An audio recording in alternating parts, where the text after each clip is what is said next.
Instant noodles, fried ரைஸ்னு வாரத்துல 2-3 தடவையாவது சாப்பிடுற நம்ம பசங்களுக்கு கம்பு தோசை, சாம பொங்கல் போன்ற நல்ல உணவுகள் உள்ளேயே இறங்குறது இல்ல. ஏன், பெரியவங்களிலே பல பேருக்கு சிறுதானியங்கள் பற்றிய விழிப்புணர்வு இன்னும் இல்லை.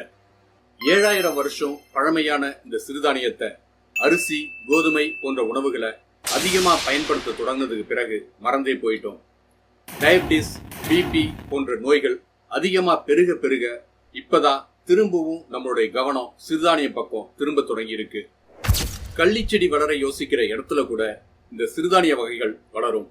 இது மாதிரி சத்தான, விவசாயிகளுக்கும் பலன் தரக்கூடிய விதத்துல இருக்கிற இந்த சிறுதானியங்களை நம்ம சாப்பிட பழகணும். நாம 20 வயசுக்கு மேல ஆரம்பிச்ச இந்த ஃபாஸ்ட் ஃபுட்டை இன்னைக்கு இருக்கிற குழந்தைகளுக்கு 5 வயசுலேயே பழக்கப்படுத்திடுறோம். அந்த பழக்கத்தை மாத்தி தரமான சிறுதானியங்களை பழக்கப்படுத்த வேண்டியது நம்மோட கடமை.